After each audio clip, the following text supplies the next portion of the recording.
TV one के निहायत दिलचस्प ड्रामों और एंटरटेनमेंट से भरपूर शोज किसी भी वक्त देखने के लिए हमारी वेबसाइट विजिट करें या हमारे यूट्यूब चैनल को सब्सक्राइब करें और बेल आइकॉन पर क्लिक करें।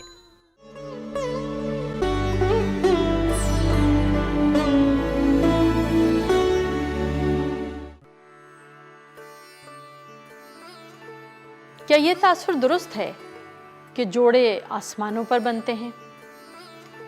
क्या ये बात ठीक है कि शौहर और बीवी एक दूसरे के मुकद्दर में लिखे होते हैं? क्या ये जायज़ा सही है कि हमारे मुआशरे में 90% शादीशुदा जोड़े समझौते की ज़िंदगी गुजारते हैं? क्या ये बात दुरुस्त है कि अगर उनमें से एक बहुत मालदार हो और दूसरा निचले मुतवस्सित तबके का हो तो ये बात उन दोनों के रिश्ते में दरार डाल देती है? क्या जन मुरीद या कनीज़ बीवी की इस्तिलाह महज एक तसव्वुर, एक भक्ति है, एक चटपटी तंजिया मुस्कुराती सरगोशी जो कहानी को मज़ेदार और मसालेदार बनाने के लिए डाल दी जाती है? आइए आपको एक ऐसे मंजर की तरफ लेकर चलते हैं जहां शायद इन सवालों के जवाब मिल सकें।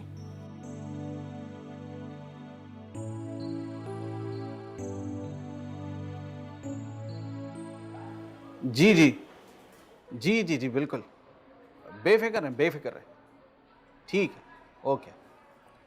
इकराम जी सर।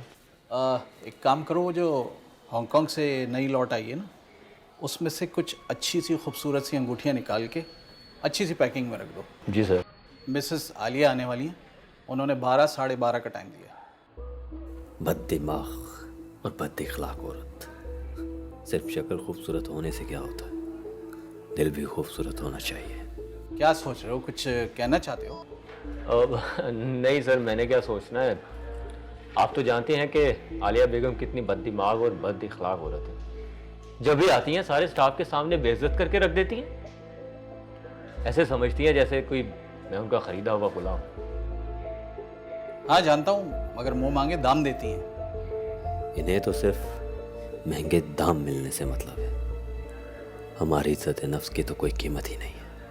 याद नहीं है पिछली बार वो आई थी और डायमंड का नेकलेस लेके गई थी, वो भी बगैर किसी बार्गेनिंग के।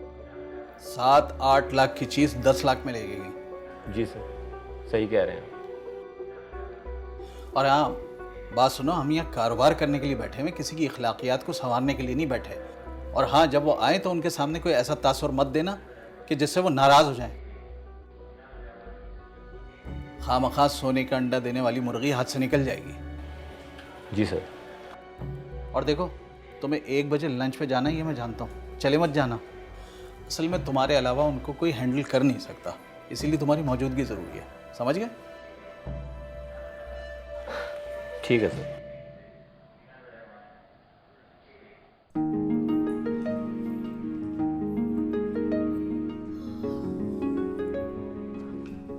आज की शॉपिंग तो लाजवाब रही। ज्वेलरी ना सिर्फ खूबसूरत बल्कि महंगी भी है।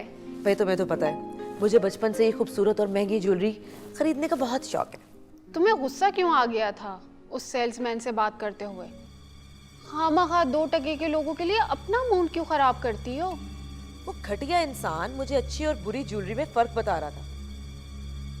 मैंने भी ऐसी तबीयत साफ की ना, सारी जिंदगी आलिया बेगम को भूलेगा नहीं। बहुत अच्छा किया, तुमने उसको उसकी औकात याद दिला दी। तुम तो सारी जिंदगी डायमंड से खेलती आई हो, उसने तो शायद कभी देखे भी नहीं होंगे। मैं तो खड़े खड़े उसे नौकरी से निकलवा देती। वो तो शॉप का मैनेजर आ गया, मेरी खुशामद करने लगा, और फिर वो सेल्समैन मेरे पैरों में गिर गया माफी मांगने के लिए। तो फिर मेरा थोड़ा गुस्सा कम हो गया। खैर छोड़ो, तुम ये अब किसी फंक्शन पे पहनोगी या ट्रीट होगी तुम्हारी तरफ से? अरे भाई, ये कोई पूछने की बात है? तुम्हें पता है ना, मैं अपनी नई ज्वेलरी जब तक अपनी दोस्तों को ना दिखा दूं मुझे सुकून नहीं मिलता। बल्कि मुझे ये कहना चाहिए कि ज्वेलरी की शॉपिंग से जो मुझे खुशी मिलती है उससे कहीं ज्यादा खुशी मिलती है मुझे तुम लोगों के साथ शेयर करके। कल का लंच मेरी तरफ से, तुम जाओ और सबको इनवाइट कर लो। सही।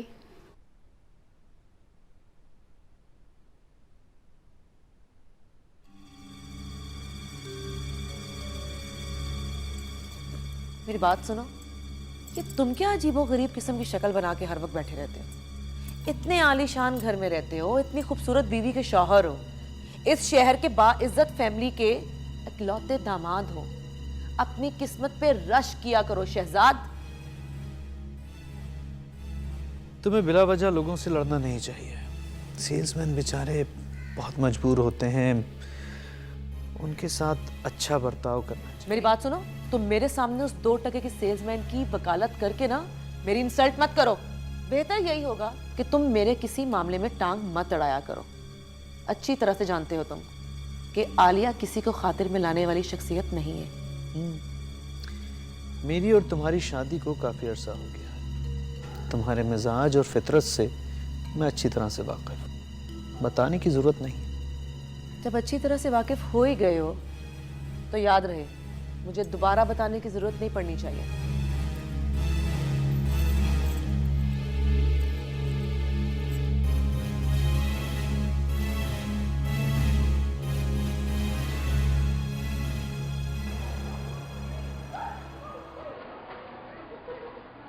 ये वाली ज्वेलरी भी अच्छी है ना इसकी।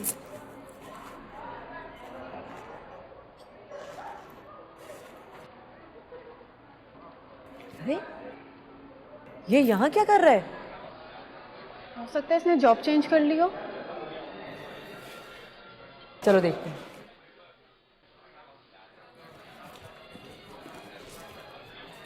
हेलो, तुम यहाँ क्या कर रहे हो? ये शहर का सबसे बड़ा शॉपिंग मॉल है और तुम्हारी तो औकात नहीं है यहाँ शॉपिंग करने की।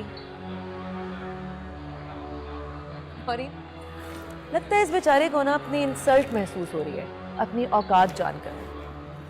वो तो होगी, गुस्सा भी आएगा, लेकिन कुछ बोल भी तो नहीं सकता। तुम नौकरी से निकलवा दोगी। Of course. क्या एक मामूली सी तनख्वाह वाला शख्स इस शॉपिंग मॉल में शॉपिंग कर सकता है? दिखाओ दिखाओ, क्या लिया तुमने? साहब साहब ने की है ये शॉपिंग, मैं उनके साथ आया हूँ। ओह आई सी, चलो दैट्स गुड। क्योंकि अगर तुमने यहाँ पे शॉपिंग की होती तो मैं इस शॉपिंग मॉल में कभी जिंदगी में दोबारा ना आती। चलो दफा हो जाओ अब यहाँ से, क्योंकि तुम्हारी औकात में और मेरे रुतबे में जमीन आसमान का फर्क है। तुम्हें अगर किसी ने मेरे साथ देखा तो मेरी शान में फर्क आ सकता है। सो गेट लॉस्ट। सुनो, बड़ा मजा आता है ऐसे 2 टके के लोगों की औकात याद करा के। ये तो है। चले चलो आइसक्रीम खाते हैं। शाम से न जाने कितनी मर्तबा शमाइला मुझसे मेरी बेचैनी और उदासी की वजह पूछ चुकी है।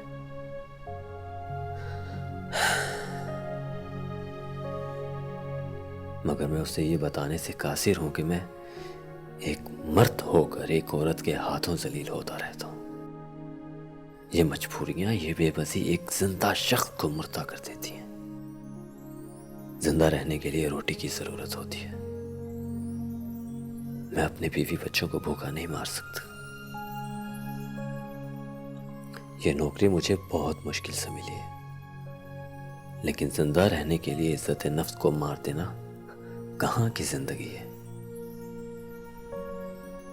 आलिया बेगम के घमंड की तलवार से मैं अपनी खुदी को कत्ल नहीं होने दूंगा।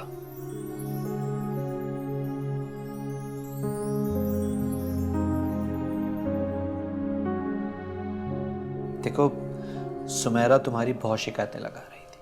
वो कहती कि तुम उनके घर बिल्कुल नहीं जा रही हो। ये बहुत गलत बात है। बड़ी बहन है वो तुम्हारी, और तुम अगर जिंदगी के मसलों में इस तरह उलझ जाओगी तो जिंदगी बसर कैसे करोगी? सॉरी भाईजान, मैं सुमेरा बाजी की तरफ आज या कल मैं ज़रूर जाऊंगी। और भाईजान, मुझे आपसे एक ज़रूरी बात करनी थी। एनी बाजी के हस्बैंड आजकल जॉबलेस हैं। एनी बाजी का कल फ़ोन आया था, वो कह रही थी कि आप अपने ससुर के ऑफिस में उनको कहीं जॉब पर लगवा दें। ठीक है, मैं खुद एनी से फ़ोन पे बात कर लूँगा। उनसे बात करने की क्या ज़रूरत है? देखो, एनी के हस्बैंड मास्टर्स है, उसे अपने टैलेंट के हिसाब से खुद जॉब ढूंढनी चाहिए। खैर तुम छोड़ो, मैं उसकी जॉब भी लगवा दूंगा और उससे बात भी कर लूँगा। तुम मुझे ये बताओ कि हमारे छोटे बहनोई साहब का नया बिजनेस कैसा जा रहा है? जी माशाल्लाह बहुत अच्छा चल रहा है। भाईजान आप खुश तो हैं ना? हाँ, बहुत खुश, रोज़े अव्वल की तरह। आप बहुत अजीम हैं भाईजान, आपकी कुर्बानी आपसे खुशियाँ छीनकर हमें आबाद कर गई। पगली, बड़े भाई के फर्ज को कुर्बानी का नाम देते हैं? नहीं ना। जब आलिया को शहजाद से अपनी शादी का मालूम हुआ तो पहले तो वो उलझन का शिकार हुई और फिर उसने एक फैसला किया।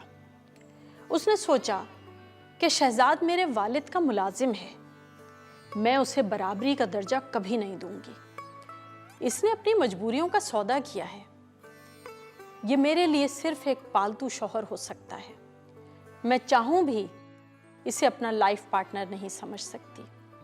हम दोनों के बैकग्राउंड में फ़र्क है, हमारा लाइफ स्टाइल मुख्तलिफ है, तो फिर ये बंधन पार्टनरशिप कैसे हो सकता है? ये तो समझौते की शादी है, मैरिज ऑफ कन्वीनियंस। मेरे वालिद ने बड़ी जल्दी की है और मुझे अंडर एस्टिमेट किया है, तो इसकी सज़ा तो उनके मुलाजिम को मिलनी चाहिए ना। सुनो, मैंने सोचा है कि कल से तुम अपना बेडरूम कहीं और शिफ्ट कर लो। वैसे भी ज़रूरत नहीं है और ज़रूरी भी नहीं है कि मियाँ बीवी एक ही बेडरूम शेयर करें। मैं तुम्हारे इस ख्याल से 100% एग्री करता हूँ। जहाँ दो मिजाजों के और नेचर्स के लोग रहते हों, वहाँ ये बेडरूम की वक्ती तौर की कुर्बत कुछ काम नहीं कर सकती, कोई दूरियां ख़त्म नहीं कर सकती। तुम्हें क्या लगता है मैं माँ नहीं बनना चाहती? मैं चाहूँ तो अब भी माँ बन सकती हूँ। ये झूठ अगर तुम इस कमरे के बाहर बोलती ना तो शायद लोग सच समझते। तुम्हारी पहली शादी के खात्मे की वजह भी तुम्हारा पांचपन ही है। तुम्हारे मरहूम बाप ने दुनिया भर के डॉक्टर्स से तुम्हारा चेकअप करवाया था और उन सब डॉक्टर्स की रिपोर्ट के मुताबिक तुम मां नहीं बन सकती हो, और उन्हीं सब डॉक्टर्स ने मुझे क्लियर करार दिया था। अच्छा, तो तुम इस बात पे इतरा रहे हो कि मैं एक बांझ औरत हूं और तुम बिल्कुल नॉर्मल? आलिया बेगम, इस बात पे इतराया नहीं जाता। ये बात बहुत शर्मिंदगी की है मेरे लिए। अगर हमारी औलाद होती तो शायद मदावा हो सकता था। हो सकता है कि हमारे दरमियान के फासले फिर भी कम ना होते,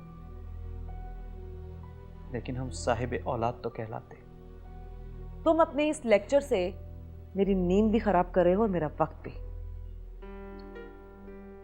जो काम कल करना था वो आज कर लेते हैं। मैं किसी और रूम को अपना बेडरूम बना लेता।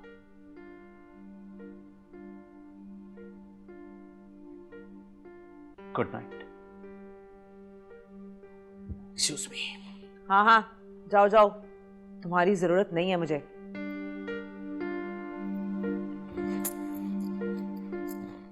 स्टूपिड आदमी।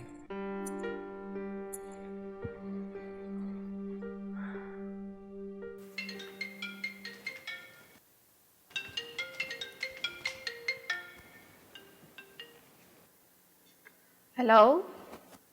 और बताओ भाई, क्या क्या हुआ? किस किस ने मेरी ज्वेलरी के बारे में क्या क्या कहा? सबकी सब दंग रह गई। अभी वो पिछले शौक से ही नहीं निकली कि तुमने नया धमाका कर दिया। सच? हाँ, सनम तो कहने लगी मुझे लगता है ये तो अपना पुराना कलेक्शन बेच के नया लाती है। मैंने बोल दिया जब इसने ये खरीदा तो मैं इसके साथ थी। जल गई होगी बेचारी। वो भी क्या करे, एक औसत दर्जे के बिजनेसमैन की बीवी है, खुद तो अफोर्ड कर नहीं सकती। हाँ, बाकी सब तो बस। हाँ, बाकी सब तो हमारे सर्कल के पुराने लोग हैं। यही बेचारी एक नहीं है। उसे क्या पता कि हम कौन हैं। लेकिन बहुत जल्दी उसे पता चल जाएगा कि मैं कौन हूँ। अच्छा, कल का क्या प्लान है? कल तुम रेडी रहना, मॉल चलेंगे, फिर हाई टी या lunch. Okay okay, bye bye.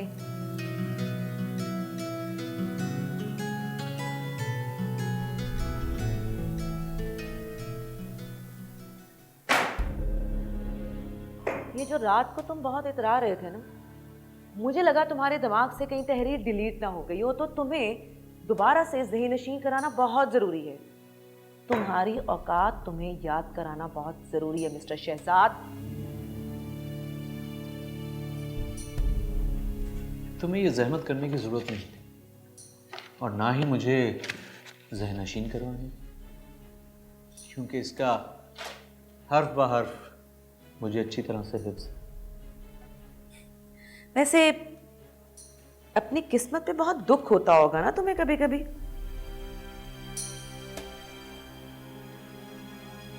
एक बात बताओ, तुम खुश हो अपनी किस्मत पर?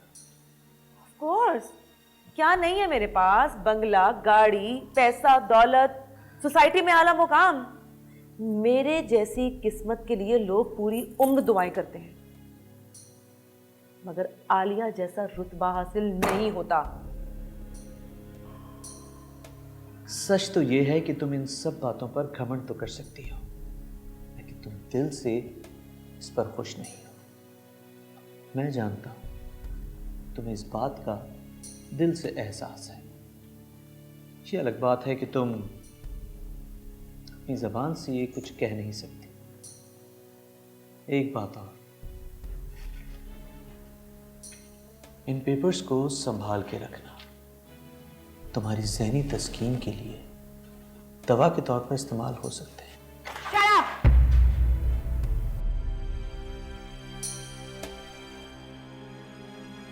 इन पेपर से कहीं ऊंची हैसियत है मेरी, और तस्कीन दिल की तुम जैसे लोगों की जरूरत है, आलिया की नहीं, समझे?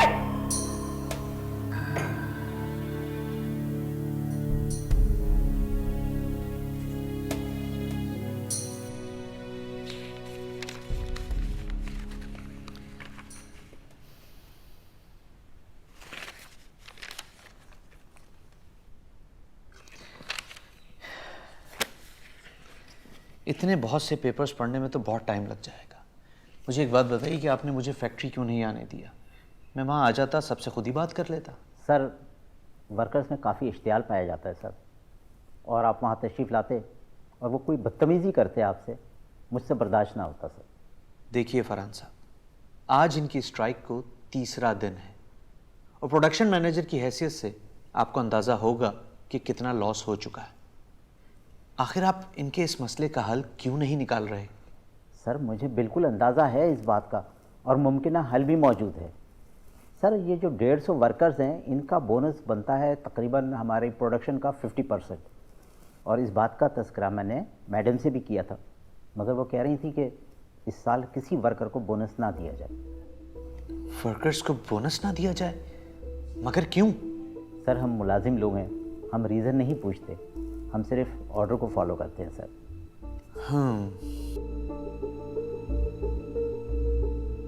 वर्कर्स को बोनस ना देना उनके साथ ज्यादती होगी। आप बोनस दीजिए, मैं देख लूंगा। Right sir.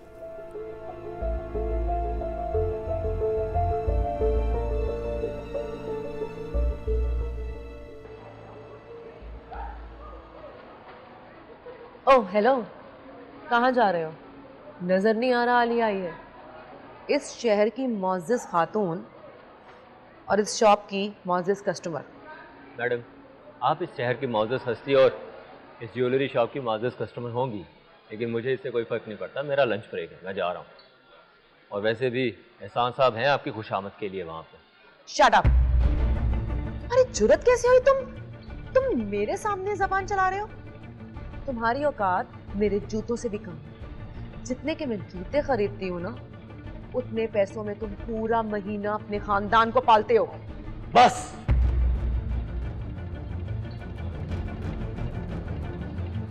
बहुत बर्दाश्त कर लिया मैंने आपकी, बहुत बेइज्जती कर लिया आपने मेरी। अब मैं और बर्दाश्त नहीं कर सकता।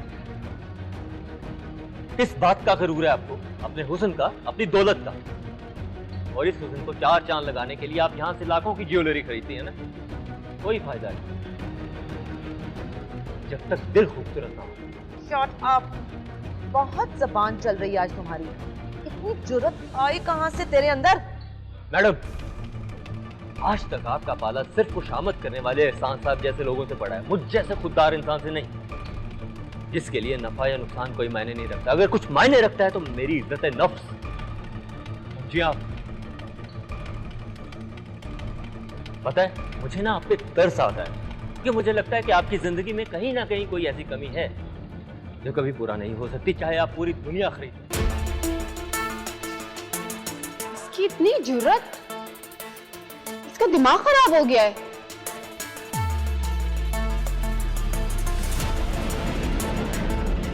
हेलो। एहसान साहब, जी जी। आप अपने इस नौकर को फौरन फारिग करें नौकरी से, अभी। जी जी, मैं समझ गया बेगम साहब, बिल्कुल जैसा हुक्म आपका, आपका हुक्म सर आंखों पे।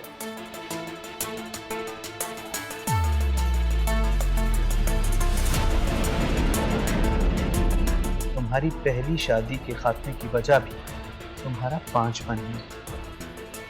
तुम मां नहीं बन सकती। मुझे लगता है कि आपकी जिंदगी में कहीं ना कहीं कोई ऐसी कमी है जो कभी पूरी नहीं हो सकती, चाहे आप पूरी दुनिया खरीद लो। तुम्हारी पहली शादी के खात्मे की वजह भी तुम्हारा 5 है। तुम मां नहीं बन सकती।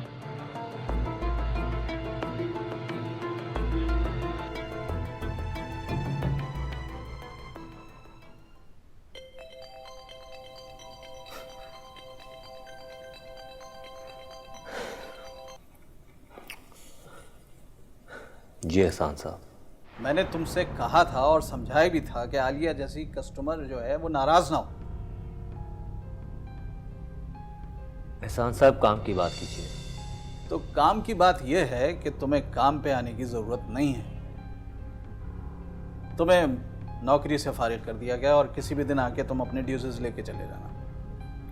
बहुत शुक्रिया एहसान साहब, अपनी नौकरी और आलिया साहिबा की गुलामी से आज़ादी देने के लिए।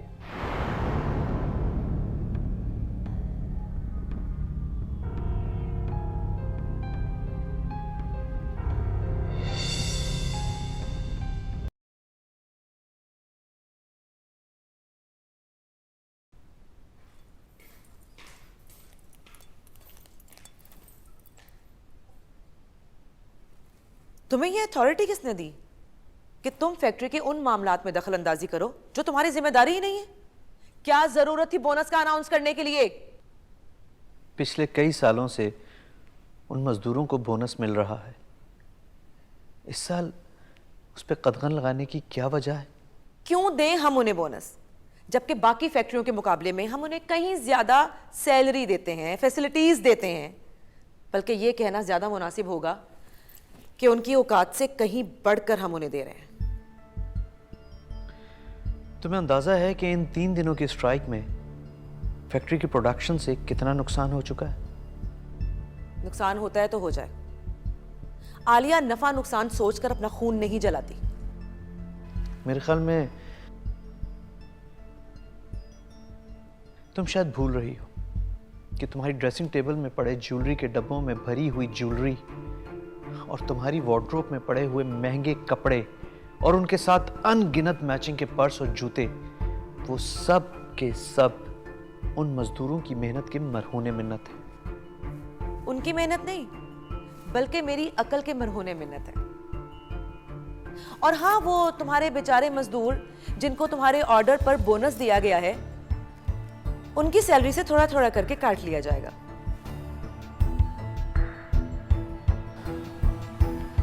तुम क्यों जुल्म कर रही हो उन मजदूरों के साथ? मिस्टर शहजाद, ये बातें सिर्फ फिल्मों में अच्छी लगती हैं, कारोबार में नहीं। अंडरस्टैंड?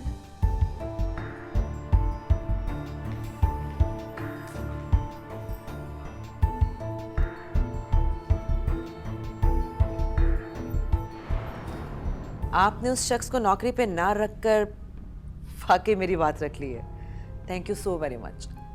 अरे कैसी बातें कर रही हैं बेगम साहिबा, हम तो आपके हुक्म के गुलाम हैं। जी।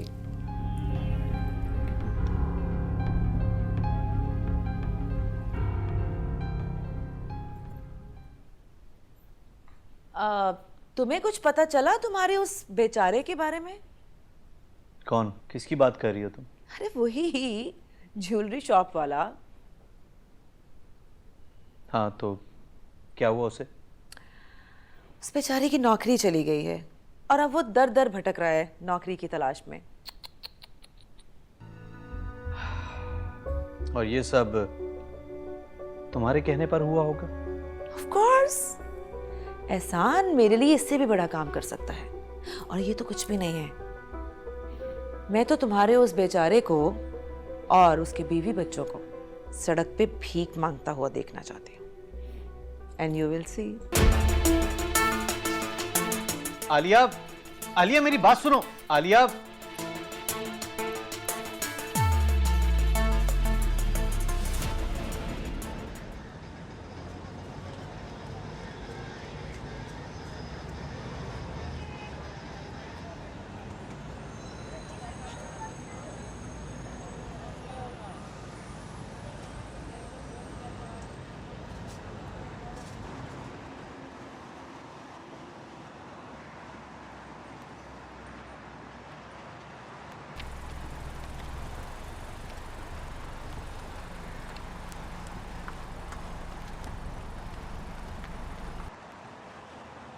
शहजाद साहब, आप?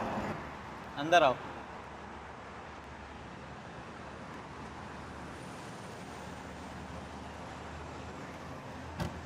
पहले तो तुम मुझे अपने घर का एड्रेस बताओ ताकि मैं तुम्हें ड्रॉप कर दूँ। बाकी बातें हम रास्ते में करेंगे। सर यूनिवर्सिटी रोड पर है आगे।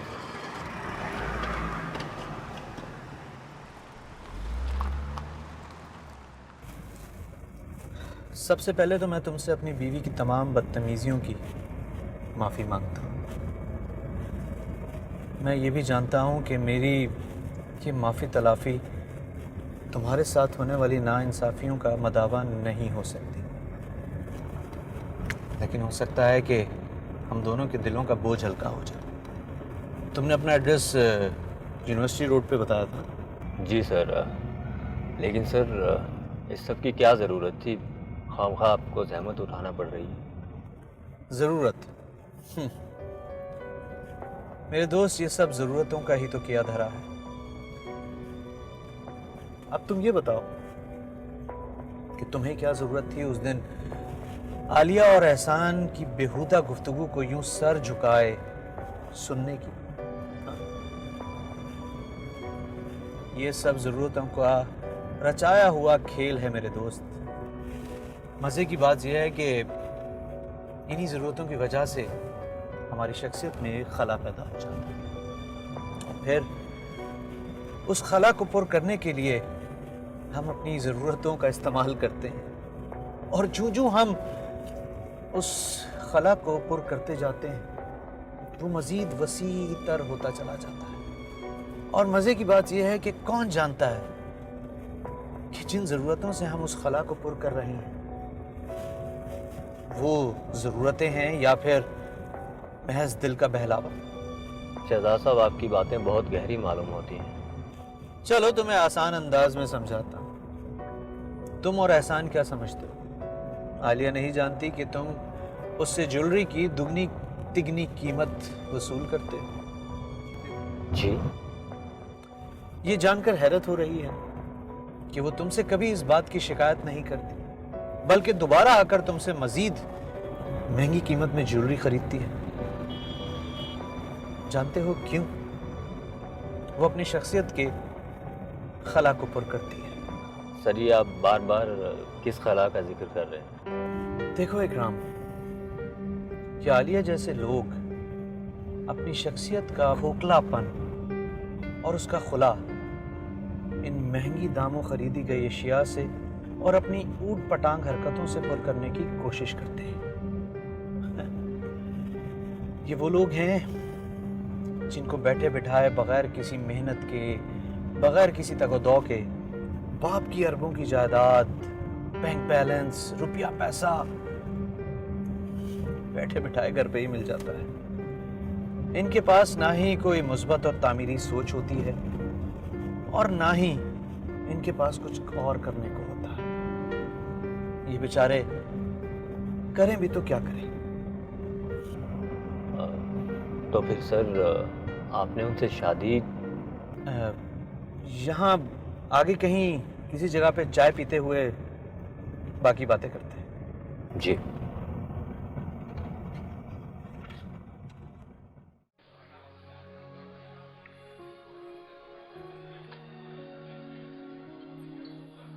तुमसे एक माजरत करना चाहता हूँ। आलिया की वजह से तुम्हारी नौकरी चली गई। मुझे इस बात का बहुत अफसोस है। अगर तुम कबूल करना चाहो तो उसका मदावा करने के लिए मैं कुछ कर सकता हूँ। बहुत शुक्रिया सर, इसकी ज़रूरत नहीं है। चंद दिन ठोकरें खाने के बाद मुझे एक अच्छी नौकरी मिल गई। अरे मुबारक हो, ये तो बहुत अच्छी बात है कि तुम्हें नौकरी मिल गई है। तो सर मैं पूछ रहा था कि आपकी उनसे शादी? अपनी ज़ात के खला को पुर करने के लिए की थी। क्या मतलब? मतलब के ही तो रिश्ते हैं मेरे दोस्त। आज से कुछ 10 बरस पहले मैं आलिया के बाप करतेजी ग्रुप ऑफ इंडस्ट्रीज के मालिक इशरत करतेजी का प्राइवेट सेक्रेटरी हुआ करता था। बाप का इंतकाल हो चुका था। घर के हालात, घर की कफालत और 3 बहनों की पढ़ाई के अखराजात मेरे कंधों पर थे। शब रोज ऐसे गुजरे कि पता ही नहीं चला कि मेरी बहनें कब जवान हो गई। अम्मी के साथ साथ मुझे भी उनकी शादी की परेशानी लायक हो गई। मैं सिवाय परेशान होने के और तशवीश में आने के कुछ नहीं कर सकता था, क्योंकि मेरे हालात पर तीनों बहनों की जहेज का बोझ बहुत भारी था। करतेजी साहब मेरे इन तमाम हालात और वाकयात से अच्छी तरह वाकिफ थे। एक दिन उन्होंने छुट्टी वाले दिन मुझे अपने घर बुलाया। मैं बहुत हैरान हुआ, क्योंकि वो छुट्टी वाले दिन आराम और सैर सपाटे करने के अलावा कुछ नहीं किया करते थे। उनसे मुलाकात के बाद मैं अपने घर वापस नहीं गया।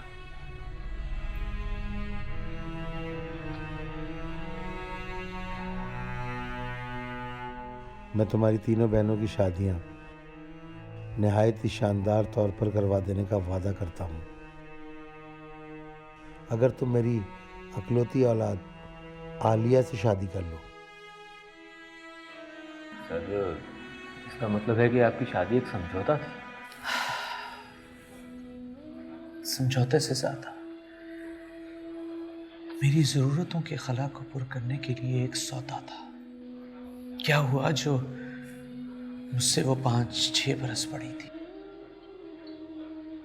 बेतहाशा पैसा होने की वजह से मुंह चढ़ी और बिगड़ी हुई थी, लेकिन इससे ब्याह मेरी तीनों बहनों की शादी का वसीला बन गया। सर अगर आप माइंड ना करें तो एक सवाल पूछ सकता हूँ? अगर आप दोनों की नहीं बनती तो आप उन्हें तलाक क्यों नहीं दे देते? इकराम, तुम्हारा सवाल बहुत माकूल है, लेकिन मैं उसे तलाक भी तो नहीं दे सकता। वो क्यों? करतेजी साहब ये बात अच्छी तरह से जानते थे कि उन्हीं के लाड प्यार की वजह से उनकी औलाद बिगड़ गई है, और वो ये भी जानते थे कि इतनी बिगड़ी हुई औलाद के साथ कोई चंद दिन भी नहीं गुजार सकता, और वो एक कामयाब बिजनेसमैन भी थे। तो उन्होंने मेरे पैरों में बहुत भारी सोने की बेड़ियां डाल दी। सोने की बेड़ी? करतेजी साहब ने हक महर की रकम 3 करोड़ रुपए मुख्तस की, और फिर एक एग्रीमेंट बनवाकर वो सारा खर्चा जो मेरी तीनों बहनों की शादी पर आना था, एक कर्ज की सूरत में उस एग्रीमेंट में दर्ज करवाया। वो ये जानते थे कि मैंने अगर उनकी बेटी को तलाक दी तो मैं ये 3 करोड़ रुपए और मेरी बहनों की शादी पर होने वाला कर्जा कभी भी अरेंज नहीं कर पाऊंगा, और ना ही मैं उनकी बेटी को तलाक दूंगा। काश मैं उस वक्त करतेजी साहब की बजाय ऊपर वाले और अपने जोरे बाजू पर इन्हिसार करता तो आज मामलात और हालात कुछ और ही होते। सर आपका बहुत बहुत शुक्रिया सर। शुक्रिया तो मुझे तुम्हारा अदा करना चाहिए। आज परसों बाद किसी को अपने दुख में शामिल करके मैं अपने दिल के बोझ को हल्का महसूस कर रहा हूं। खैर तुम ये बताओ कि अब तुम समझौता करोगे या नहीं? नहीं सर, क्योंकि इज्जत पैसे से ज्यादा कीमती है।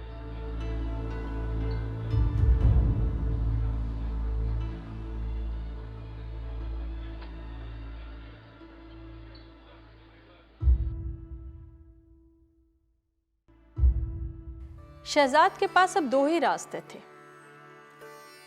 वो अपने इरादे, अपने ख्वाब, अपनी खुशी और अपनी ज़ात को एक सरमायादार के पास गिरवी रख दे और अपनी ज़रूरतों और जिम्मेदारियों का सौदा कर ले, या फिर अपनी मनपसंद दुनिया बसा ले और एक पुरासाइश ज़िंदगी, खूबसूरत शरीक हयात और प्यारे प्यारे बच्चों के साथ अपनी दुनिया को जन्नत बना ले। शहजाद कोई अवतार, दुर्वेश या जोगी नहीं था। उसने कोई सन्यासन भी नहीं ले रखा था। वो एक जीता जागता खुश शक्ल नौजवान था, लेकिन उसे ये मालूम नहीं था कि उसकी ज़िंदगी में एक ऐसी औरत आने वाली है जो उसके लिए बड़ी आजमाइश साबित होगी।